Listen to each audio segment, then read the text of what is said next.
saglit lang po. Ayan, sir, dito tayo, sir. Tabi ni Mami, pati po ni... Okay, Cassie. Okay, syempre... Nakadila si Cassie, ah. Mag-wish muna si Mami. Ayan, si Mami, pati si Grandma. Tama po ba? Tapos si Grandpa.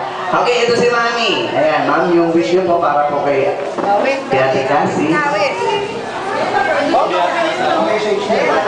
Wish, wish, wish. Kasala na sa... Hi, Cassie! Happy birthday! Baby! I love you so much! Dinorganize mo mami itong party to para sa'yo. Sana maging happy na. Thank you so much for today. Okay,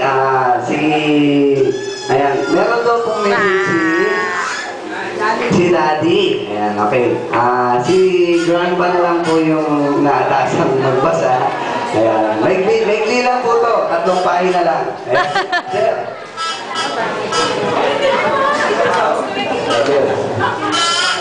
Kasi nakita yung message ng mga tabi mo.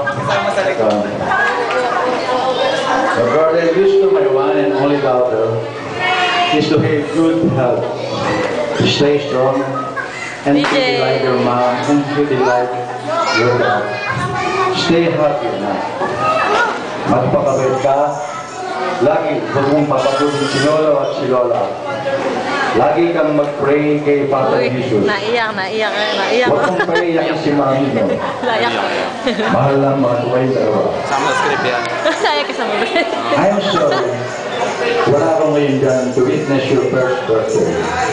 Physically. Lahat akong wala, but I'm hoping you can feel my presence. Ayaw na eh. Sana po, huwag ninyo pong lokohin si Cassie na walang dati. Kasi, meron po siyang dati na mahal na mahal siya.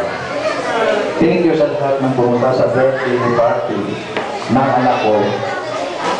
Mga kasama ko sa office mate, mga office mate ko, sa mga office mate ng wife ko. Thank you for coming. I hope you enjoy the party. Thank you sa nag-organize.